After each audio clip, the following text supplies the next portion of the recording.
Students, आज हम पढ़ रहे हैं अपना सामाजिक विज्ञान का क्लास 5 का लेसन नंबर 8, जिसका नाम है प्यारे बच्चों हमारा स्वतंत्रता संग्राम। तो हमारा स्वतंत्रता संग्राम का ये लेसन है प्यारे बच्चों। आइए शुरू करते हैं। प्रथम स्वतंत्रता संग्राम उत्तर भारत के कुछ क्षेत्रों तक सीमित रहा। अनेक भारतीयों ने अंग्रेजों का साथ भी दिया। जो हमारा स्वतंत्रता का संग्राम चला था प्यारे बच्चों, उसमें कुछ हमारे भारतीय भी ऐसे थे जिन्होंने अंग्रेजों का साथ दिया था। समाज के विचारकों को महसूस हुआ कि हमारी आपसी फूट के कारण ही थोड़े से अंग्रेज करोड़ों भारतीयों पर शासन कर रहे हैं। अर्थात हमारी आपसी फूट, आपसी सहमति न होने के कारण ही हम भारतीयों पर अंग्रेज शासन कर रहे हैं। फूट के कारण संकुचित दृष्टिकोण और अंधविश्वास है। इन विचारकों में से एक थे राजा राममोहन राय, ईश्वर चंद्र विद्यासागर, स्वामी दयानंद, स्वामी विवेकानंद और सर सैयद अहमद खान। ये कौन थे? हमारे देश के कुछ विचारक। उन्होंने यह भी महसूस किया कि अब उन्हें आधुनिक विज्ञान की शिक्षा और परिश्रम की आवश्यकता है। उन्होंने सामाजिक बुराइयों जैसे सती प्रथा, विधवाओं को पुनर्विवाह न करने देना, पैदा होते ही कन्या को मार देना, लड़कियों की शिक्षा पर रोक आदि को दूर करने का भी प्रयास किया। उन्होंने अपनी संस्कृति का फिर से अध्ययन करने पर बल दिया। उन्होंने बताया कि हमारी संस्कृति में अनेक अच्छी बातें हैं और वे आज भी उपयोगी हैं। तो जो हमारे प्यारे बच्चों समाज सुधारक थे, जिसमें ये कुछ नाम दिए गए हैं, राजा राममोहन राय, ईश्वर चंद्र विद्यासागर और स्वामी दयानंद, स्वामी विवेकानंद, ये कुछ ऐसे विचारक रहे हैं प्यारे बच्चों, जिन्होंने हमारे देश में हो रहे अत्याचार और कुछ चल रही बुराइयों जैसे सती प्रथा, पुनर्विवाह में रोक, इस तरह की बुराइयों को उन्होंने दूर करने का भी प्रयास किया। भारतीय राष्ट्रीय कांग्रेस सन 1885 में भारतीय राष्ट्रीय कांग्रेस की स्थापना की गई। कब की गई प्यारे बच्चों? 1885 में भारतीय राष्ट्रीय कांग्रेस की स्थापना। इस संस्था का मुख्य उद्देश्य अंग्रेजी सरकार का ध्यान भारतीयों की कठिनाइयों की ओर खींचना था। इसका क्या उद्देश्य था प्यारे बच्चों? कि अंग्रेजी सरकार का ध्यान भारतीयों पर हो रही कठिनाइयों की ओर आकर्षित कराना। सरकार से यह भी कहा गया कि वह अधिक से अधिक भारतीयों को शासन में सम्मिलित करे। शुरू में कांग्रेस के नेता उमेश चंद्र बनर्जी, दादा भाई नौरोजी, गोपाल कृष्ण गोखले आदि थे। इनकी मांगे कम थी तथा प्रार्थना के रूप में सभी मांगे इनकी थी। अतः कांग्रेस के इन नेताओं को उदारवादी कहा जाता था। क्या कहा जाता था इन नेताओं को? उदारवादी नेता। ये आप पिक्चर के माध्यम से देख सकते हैं। ये गोपाल कृष्ण गोखले, दादा भाई नौरोजी और बाल गंगाधर तिलक। धीरे धीरे कुछ कांग्रेसी नेता यह समझने लगे कि कठोर कदम के बिना प्रशासन में स्थान नहीं मिलने वाला। कांग्रेस के नेताओं को उग्रवादी कहा जाता था। इनमें बाल गंगाधर तिलक, विपिन चंद्र पाल, लाला लाजपत राय प्रमुख थे, जिन्हें क्या कहा जाता था प्यारे बच्चों? उग्रवादी कहा जाता था। तिलक ने तो घोषणा की कि स्वराज अर्थात स्वतंत्रता मेरा जन्मसिद्ध अधिकार है और मैं इसे लेकर रहूंगा। उन्होंने अपना एक नारा दिया था प्यारे बच्चों, अपनी मांग को एक नारे के रूप में घोषित किया था कि स्वराज मेरा जन्मसिद्ध अधिकार है और मैं इसे लेकर रहूंगा। तिलक ने अपने समाचार पत्र केसरी में अंग्रेजों की भारतीय के प्रति गलत नीति की कड़ी निंदा की। अंग्रेज सरकार ने तिलक को भी जेल की सजा दी। जब इन्होंने घोषणा की और इनकी निंदा की अंग्रेजी सरकार की, तो उन्होंने इन्हें जेल की सजा दे दी। अंग्रेजी सरकार में शामिल होने वाले प्रथम भारतीय सत्येंद्र सिन्हा थे। गोपाल कृष्ण गोखले तथा बाल गंगाधर तिलक भारतीय राष्ट्रीय कांग्रेस के कर्मठ नेता थे। क्रांतिकारियों का उदय। कांग्रेस की स्थापना के बाद प्यारे बच्चों क्रांतिकारियों का उदय होता है। कुछ भारतीयों का यह विचार बन गया कि अंग्रेज सरकार की हिंसा का जवाब हिंसा से ही दिया जा सकता है। ये लोग अधिकतर नवयुवक थे। जब उन्होंने सोचा विचार किया कि अंग्रेजों की जो हिंसाएं हैं उनका जवाब उन्हें हिंसा के रूप में ही दिया जा सकता है। उनका कहना था कि अंग्रेज मांगने से आजादी नहीं लेंगे। ये लोग देश में क्रांति अर्थात बहुत ही शीघ्र परिवर्तन लाना चाहते थे। इन लोगों ने कुछ क्रूर अंग्रेजों को मार डाला। एक अंग्रेज जज ने स्वदेशी कार्यकर्ताओं को कठोर सजाएं सुनाई थी। 15 वर्ष के एक लड़के खुदीराम बोस ने उनकी गाड़ी पर बम फेंक दिया। जो 15 वर्ष का एक नवयुवक था प्यारे बच्चों, उसने एक जज की गाड़ी पर बम फेंक दिया था। खुदीराम बोस को 1998 ईस्वी में अंग्रेजों ने फांसी दे दी और अन्य क्रांतिकारियों को भी धर पकड़ कर लिया।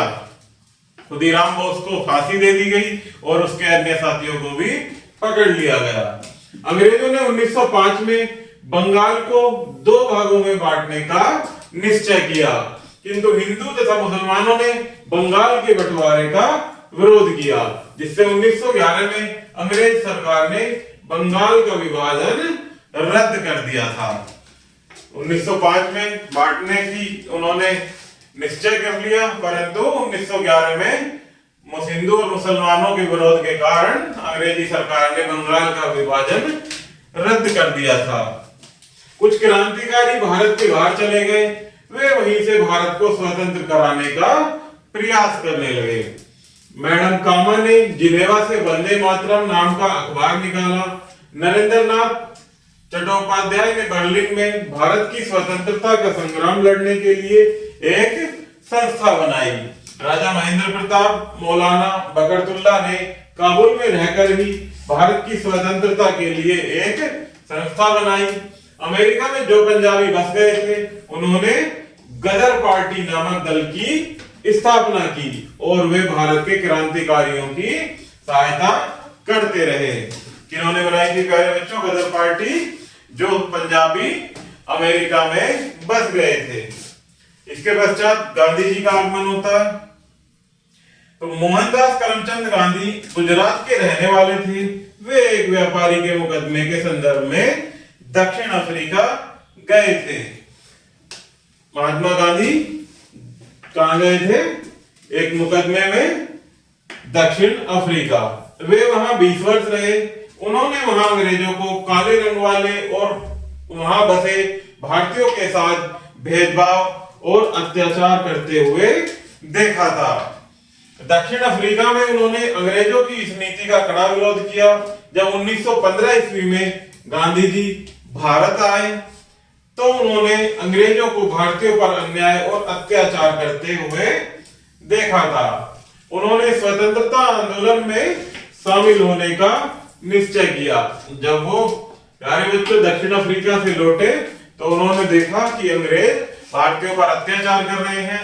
तो यह सब देखकर ही उन्होंने गांधी जी ने निश्चय किया कि वो भी स्वतंत्रता आंदोलन में भाग लेंगे। काला कानून। प्रथम विश्व युद्ध के दिनों में अंग्रेज सरकार छोटी छोटी बातों पर लोगों को पकड़ लेती थी, उन्हें कठोर सजा दी जाती थी। कोई भी व्यक्ति अपने विचार प्रकट नहीं कर सकता था। अर्थात अत्याचार इतना बढ़ गया था प्यारे बच्चों अंग्रेजों का हम भारतीयों पर कि उन्हें किसी छोटी छोटी बातों की भी स्वतंत्रता नहीं थी। प्रथम विश्व युद्ध के पश्चात 1919 में अंग्रेजों ने रोलेट एक्ट नामक एक कानून बनाया था। कब बनाया था? 1919 ईस्वी के पश्चात जो प्रथम युद्ध हुआ था उसके बाद अंग्रेजों ने रोलेट एक्ट नामक एक कानून बनाया। इसके द्वारा वे किसी भी व्यक्ति को न्यायालय में सुनवाई के बिना ही जेल में बंद कर सकते थे। वे समाचार पत्रों पर रोक लगा सकते थे। जनता ने इस कानून को काला कानून कहा। जो रॉलेट एक्ट अंग्रेजों ने सन 1919 में बनाया था प्यारे बच्चों, उसको जनता ने क्या कहा था? काला कानून। जलियांवाला बाग हत्याकांड। अमृतसर के जलियांवाला बाग में 13 अप्रैल 1919 को बैसाखी के दिन एक विशाल सभा हुई। इस सभा में लगभग 20,000 स्त्री पुरुष तथा बच्चे शामिल थे। जनरल डायर नाम का एक अंग्रेज अफसर जलियांवाला बाग में लगभग 150 अंग्रेज फौजी सिपाहियों के साथ पहुंचा था। उसने बाहर निकलने का एकमात्र रास्ता रोक लिया और अंधाधुंध गोलियां चलाई। किसने?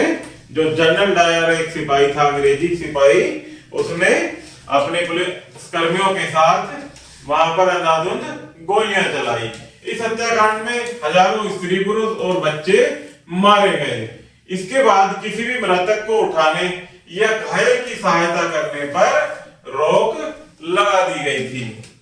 अर्थात कोई मर गया है या कोई घायल है, उसकी कोई सहायता नहीं कर सकता था। जलियांवाला बाग हत्याकांड के कुछ दिनों बाद जनरल डायर इंग्लैंड चला गया था। पंजाब के एक नौजवान उधम सिंह ने इंग्लैंड जाकर उसे गोली मार दी थी।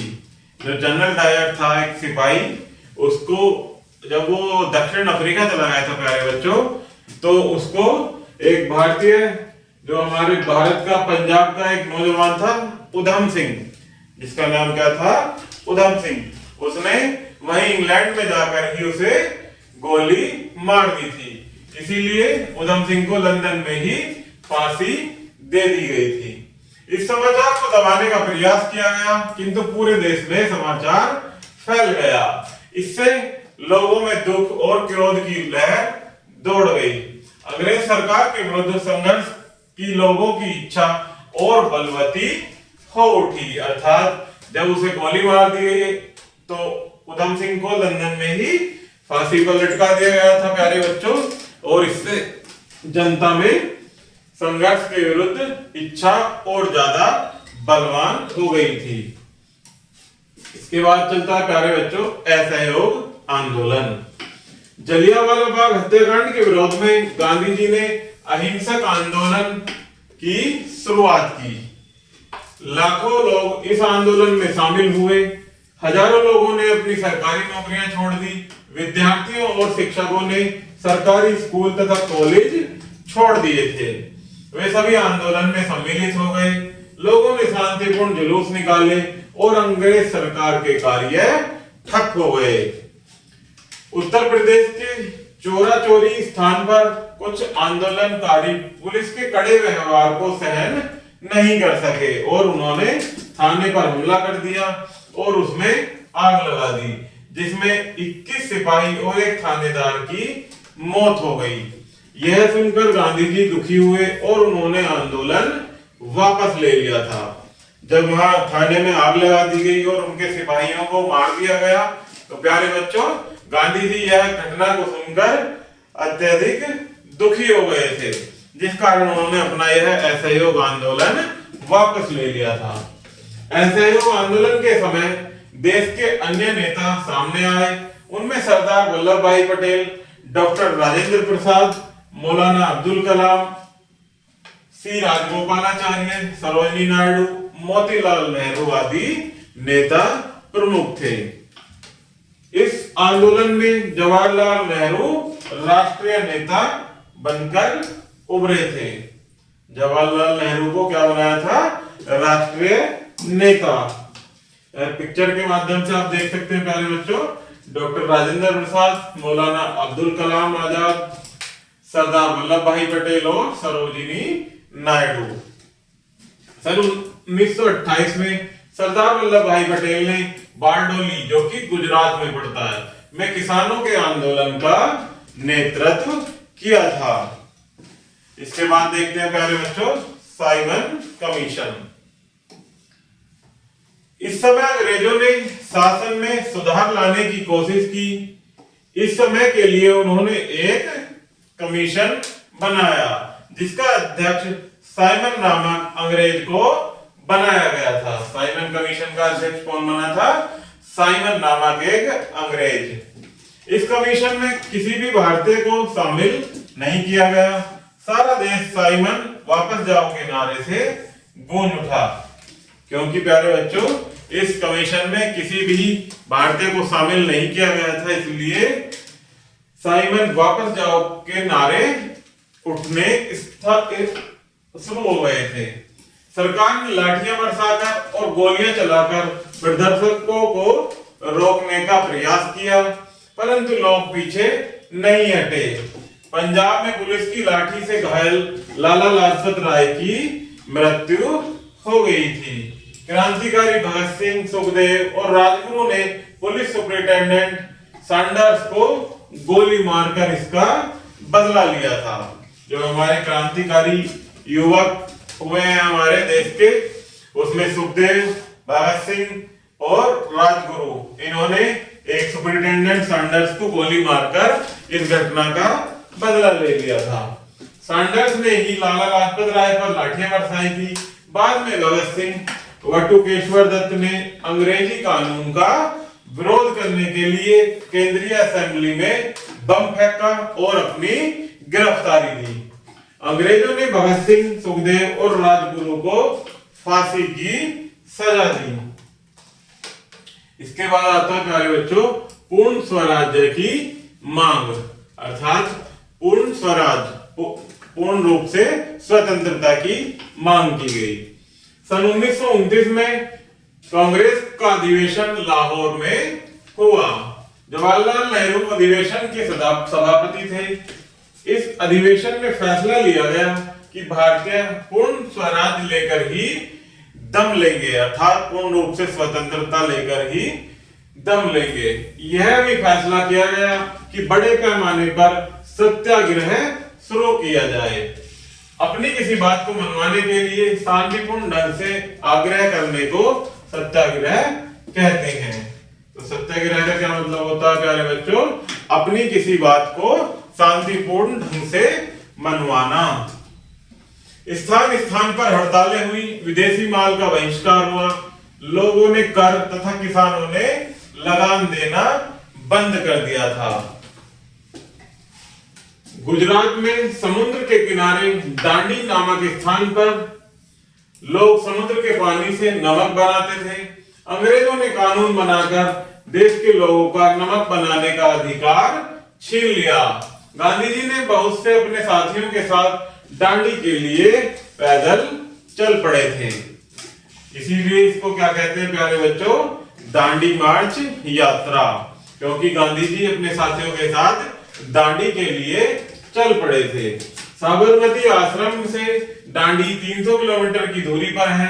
यह गांधी जी ने नमक बनाकर अंग्रेजों का कानून तोड़ा था। उन्होंने कहा नमक बनाना हमारा अधिकार है और उन्होंने इसे नमक आंदोलन कहा गया। जब नमक कानून गांधी जी ने तोड़ा था तो प्यारे बच्चों इस कानून को क्या कहा गया? नमक आंदोलन कहा गया। गांधी जी और उनके अनुयायी गिरफ्तार कर लिए गए, किंतु सारे देश के समुद्र तटों पर लोगों ने नमक बनाकर कानून तोड़ा था। अंग्रेजों ने अंग्रेजी सरकार की आज्ञा नहीं मानी, इसलिए इस कानून को सविनय अवज्ञा आंदोलन भी कहा गया। जब प्यारे बच्चों जब गांधी जी ने पहले नमक कानून को तोड़ा था नमक बनाकर, तभी उन्हें गिरफ्तार कर लिया गया था और उसके पश्चात सभी समुद्र तटों पर भारतीयों ने नमक कानून नमक बनाकर ही तोड़ा था और लोगों ने अंग्रेजी सरकार की आज्ञा नहीं मानी। तभी से इस कानून को सविनय अवज्ञा आंदोलन कहा गया था। हजारों महिलाएं घरों से बाहर निकल आई, उन्होंने पुलिस की लाठियां खाई और वे जेलों में भी गई थी। अंग्रेजों ने इस आंदोलन को बड़ी कठोरता से दबाने की कोशिश की, किंतु वे सफल न हो सके। उत्तर पश्चिमी सीमांत प्रांत में अब्दुल गफ्फार खां, उत्तर पूर्व में नागालैंड की रानी गदनलियो, दक्षिण में चक्रवर्ती राजगोपालाचारी ने असहयोग आंदोलन को चलाया था। ये बहुत से नेता हुए हैं प्यारे बच्चों, जिन्होंने चारों तरफ देश के हर कोने में अपना स्वतंत्रता को पाने के लिए सहयोग दिया था।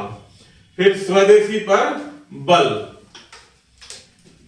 असहयोग आंदोलन के साथ साथ अपने देश में बनाए गए सामान का ही उपयोग करने पर बल दिया गया। स्वदेशी पर बल का अर्थ क्या है प्यारे बच्चों, कि जो अपने देश में बनाया जा रहा है उसी सामान का उपयोग करने पर बल दिया गया। अर्थात स्वदेशी स्वनिर्मित सामान पर ही प्रयोग करना। सभी लोग चरखे पर सूत काटने लगे। गांधी जी भी स्वयं प्रतिदिन चरखे पर सूत काटते थे। आप देख सकते हैं गांधी जी चरखे पर सूत काटते हुए।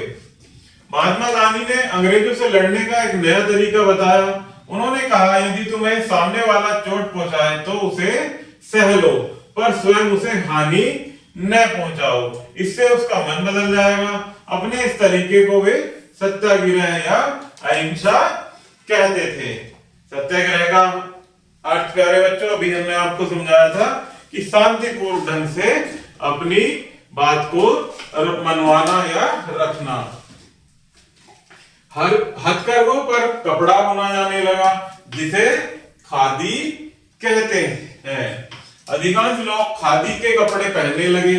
देश में बनी दिया सलाई, साबुन, कागज आदि का उपयोग अधिक से अधिक किया जाने लगा। अर्थात स्वदेशी पर जब बल दिया गया प्यारे बच्चों, तब से अपने देश में ही बनने वाले सामानों का ही अधिक प्रयोग किया जाने लगा था। अब आता है प्यारे बच्चों अंग्रेजों भारत छोड़ो आजाद हिंद फौज। 1942 ईस्वी में कांग्रेस ने नारा दिया, अंग्रेजों भारत छोड़ो। महात्मा गांधी ने कहा, करो या मरो। कांग्रेस के 1938 ईस्वी के अधिवेशन में सभापति सुभाष चंद्र बोस बनाए गए थे। तो ये प्यारे बच्चों उस समय के नेताओं जैसे गांधी जी ने और अंग्रेजों ने ये कुछ अपने नारे दिए थे। जैसे गांधी जी ने कहा था, करो या मरो। 1939 में गांधी जी से उनका मतभेद हो गया।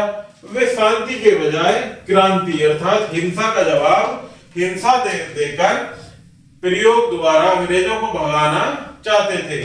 अंग्रेजों ने उन्हें कैद कर लिया। वे अंग्रेजों की कैद से भागकर जर्मनी होते हुए जापान पहुंच गए थे। जापान में एक क्रांतिकारी थे रास बिहारी बोस। उन्होंने वहां आजाद हिंद फौज बना रखी थी। 1943 में सुभाष चंद्र बोस ने इसका नेतृत्व संभाला था। 1943 में जो एक महान क्रांतिकारी नेता हुए हैं हमारे सुभाष चंद्र बोस, उन्होंने इस फौज का नेतृत्व संभाला था। उन्होंने जापान से सहायता लेकर भारत की पूर्व दिशा से अंग्रेजी सेना पर आक्रमण कर दिया था। वे जीते तो नहीं, किंतु उन्होंने अंग्रेजों को झकझोर कर दिया था। उनके प्रमुख नारे थे जो सुभाष चंद्र बोस ने नारे दिए थे प्यारे बच्चों, तुम मुझे खून दो मैं तुम्हें आजादी दूंगा। और नेक्स्ट था जय हिंद और थर्ड वन था दिल्ली चलो। तो ये नारे किसने दिए थे प्यारे बच्चों? सुभाष चंद्र बोस ने। कि तुम मुझे खून दो मैं तुम्हें आजादी दूंगा, जय हिंद और दिल्ली चलो। अंत में 15 अगस्त 1947 को भारत स्वतंत्र हुआ। लाल किले पर तिरंगा फहराया गया। पंडित जवाहरलाल नेहरू स्वतंत्र भारत के प्रथम प्रधानमंत्री बने थे। कौन बने थे प्यारे बच्चों? स्वतंत्र भारत के प्रथम प्रधानमंत्री जवाहरलाल नेहरू तथा डॉक्टर राजेंद्र प्रसाद तथा राष्ट्रपति बने थे। प्रथम राष्ट्रपति कौन बने थे भारत के? डॉक्टर राजेंद्र प्रसाद। महात्मा गांधी ने सरकार में कोई पद स्वीकार नहीं किया। स्वतंत्र भारत में सभी धर्मों को मानने वालों को समानता का स्थान दिया गया।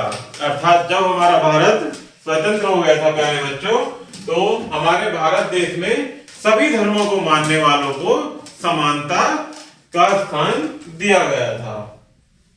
इस प्रकार से आगे प्यारे बच्चों कुछ मुख्य बिंदु दिए गए हैं, इन्हें हम पढ़ेंगे और आप इनको याद भी रखेंगे। जिसमें पहला है कि बाल गंगाधर तिलक ने घोषणा की कि स्वतंत्रता प्रत्येक भारतीय का जन्म सिद्ध अधिकार है। अर्थात ये किसने दिया था नारा? बाल गंगाधर तिलक ने, कि स्वतंत्रता प्रत्येक भारतीय का जन्म सिद्ध अधिकार है। नेक्स्ट है कि बंगाल विभाजन के नाम पर अंग्रेजों ने हिंदुओं और मुसलमानों को बांटने की योजना बनाई थी। नेक्स्ट है भारतीयों ने अंग्रेजों को अपनी बात मनवाने के लिए स्वदेशी आंदोलन चलाया था। नेक्स्ट है लोगों ने अंग्रेजी कपड़े और अन्य माल के बहिष्कार के द्वारा विभाजन का विरोध किया था। नेक्स्ट है क्रांतिकारियों ने अंग्रेजों के विरुद्ध लड़ने के लिए बंदूकों और बमों का प्रयोग किया था। तो इस प्रकार से प्यारे बच्चों हमारा ये लेसन यहीं समाप्त होता है। आशा करता हूं कि आपको यह वीडियो जरूर पसंद आई होगी। धन्यवाद।